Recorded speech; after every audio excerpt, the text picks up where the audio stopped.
Ah, California, the land of surf and sun, palm trees and beautiful women, movie stars and money. La La Land, the place where everyone wants to be. Or is it?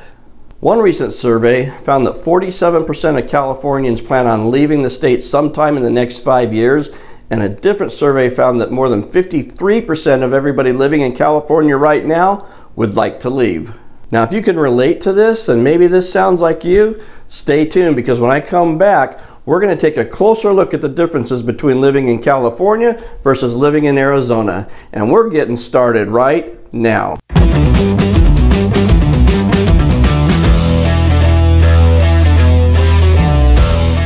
Hi, and welcome back. I'm John Ferrin, a realtor with HomeSmart Lifestyles right here in Queen Creek, Arizona. You know, lately my phone has been ringing off the hook from people who are interested in all the different new build communities going up in the Queen Creek area, and others who are just simply curious about moving to Arizona.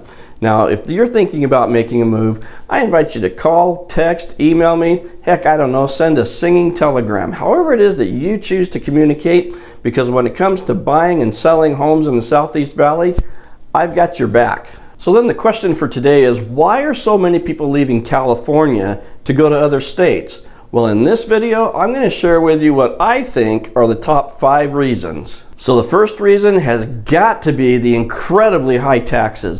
At 13.3%, California leads all 50 states in 2020 with the highest top marginal tax rate according to taxbrackets.org. And that doesn't even include the additional 1% surcharge for those Californians with incomes of more than $1 million. Now, according to this same source, the marginal tax rate for Arizona is 4.4%. State sales tax is also lower in Arizona, being 6.6% in comparison with 7.25% in California.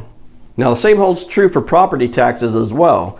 In Arizona, we charge 0.72% of the assessed property value on average, with a median tax rate of $1,300 a year. Now in California, they charge 0.77% of the assessed value of the home. Not a real big difference until you take into account the huge difference in home values. Now, because of that disparity, the median tax amount for California is almost $2,900 a year. Which then brings me to reason number 2, which is the absurd housing costs in California. Did you know that in Los Angeles, the median home price is $650,000? Now, the national median home price is right around $320,000, and here in the Phoenix metro area, it's slightly lower at $315,000. So let's take a look at what $650,000 will buy you in Los Angeles, and then we'll compare that to what $650,000 will get you right here in Queen Creek. This home is priced right at $650,000. This is a 3-bedroom, 2-bathroom home with 1,296 square feet of living space, sitting on a 5,854 square foot lot. This home is currently listed for sale in Queen Creek. It's a 5-bedroom, 3-bath home with 3,400 square feet of living space, sitting on an acre lot. I mean, I don't really mean to criticize, but man, that's a tremendous difference. Need I say more? And that's a great segue into reason number 3, which is the difference in the cost of living. Arizona's population has grown significantly in recent years, and much of this growth is due in part to the state's low cost of living. For example, if you're currently living in Los Angeles and you're making $350,000 a year, but you want to move to Phoenix, you can maintain your same standard of living in Phoenix while making $235,000 a year. And that's because the cost of living in Phoenix is 33% lower than it is in Los Angeles. Now, we've already taken a look at the housing costs, so let's drop down to the transportation costs. We'll take a look at the gas prices. In Los Angeles, gas is $3.70 a gallon. Here in Phoenix, $2.69 a gallon. That's $1 difference. On a 25-gallon gas tank, that's $25 per fill-up. If you look at food costs, you'll see that everything's cheaper in Phoenix, except for maybe the Pizza Hut pizza. Chain restaurant, same price. Entertainment costs are 19% lower. Look at the difference in prices between movie tickets. $16 in Los Angeles and $8 in Phoenix.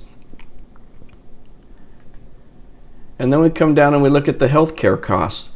Healthcare costs are 20% lower in Phoenix than they are in Los Angeles. So after taking housing and the cost of living into consideration, I'm not sure we even need to look at the final two reasons, but we will. Number 4 would be traffic and overpopulation. You know, traffic's just getting worse and worse in all of the major cities, but according to USA Today, Los Angeles has the worst traffic in the entire world, with San Francisco running a close second. Los Angeles drivers spend, on average, 102 hours each year stuck in traffic jams. That's 4.25 days every year sitting in traffic. Now, Phoenix too may have its congestion as well, but it ranks 140th worldwide for traffic jams and 26th in the United States. Phoenicians spend about 34 hours a year stuck in traffic. That's not even a day and a half. And now, rounding out my list of top 5, coming in at number 5 are natural disasters. According to FEMA, California has had 284 federally declared disasters since 1953, making it the most natural disaster-prone U.S. state in the country. The majority of incidences in California have been due to fires, floods, and earthquakes. The California Department of Forestry and Fire Protection estimates that a significant amount of the state, which almost sounds like most of it to me, faces a high to extreme threat level of wildfires, including almost all of its forested regions. So then what about floods? Since 1992, every county in California has at least one time been declared a natural disaster area because of flooding. Now, of course, some areas of the state, like the Sacramento Valley, are more prone to flooding than others, but the fact that every county at least once has been declared a national disaster for flooding is pretty significant. And then, of course, we all know that California is just going to fall off the edge of the country due to earthquakes, right? There are several significant fault lines that do run through California, and they pose a significant risk for damaging earthquakes in the surrounding areas. Now, some of the state's most heavily populated areas, like San Francisco and Los Angeles, they're in close proximity to major fault lines, and this increases the chance that a large earthquake in one of these areas would create significant damage to people and property. Now, of course, Arizona has its own kind of natural disasters as well. For a long time, we called it the Arizona Cardinals. Well, I thought it was funny. Anyway, Arizona certainly has its share of wildfires as well, but one of the significant differences between our wildfires and California's is the amount of property damage and property loss that takes place. Now, most of our wildfires occur in less densely populated areas, which is why our property damage is less than California's. Our fires happen in open ranges and in forests. Another thing we have to worry about are monsoon storms and flash flooding. As storms move over the state or nearby mountain ranges get inundated with water, it flows downhill through the vast canyons. Now, there have been many stories of flash floods throughout the state that have caught people unaware and eventually have cost some people their lives. So when heavy rains take over the desert areas, the ground can't absorb that moisture fast enough. And water that flows through deep canyons and narrow rock formations can form fast-moving streams that will literally wash cars, buildings, and people away. So when you're out hiking and enjoying the Arizona deserts, it's always important to be aware of the weather patterns and make sure that if the storm is coming, that you seek high ground or just simply leave the area. And what about aboobs? Yes, that is a real word. During the summer monsoon season, we do experience a weather phenomenon called a haboob, which is a huge dust cloud. But they aren't that often, and they aren't as scary as they might look. Just have your leaf blower ready to go to clear the dirt off the patio, and have your pool cleaner's phone number on speed dial, and you'll be just fine.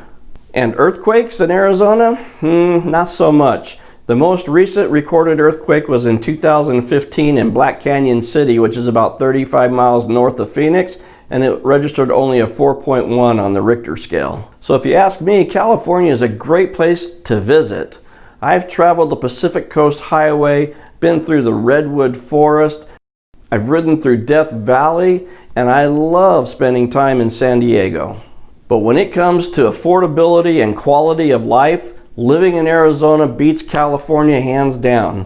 Now, if you want to know more about living in Arizona and the Phoenix area, check out this video right up here. So when you're ready to make that move to Arizona, give me a call. I'd love the opportunity to help you through the entire process. Also, let me know in the comments below what you think. Am I accurate in my assessment between the two states? Do you have other reasons, other ideas? Let me know. You know, I could go on for hours about why you should live in Arizona, but I got other videos I'd really want you to watch as well. So go ahead and surf around the channel, check out some of the other videos and see what interests you. That's all I got for you today. As always, thank you for your time, and I can't wait to see you in the next video.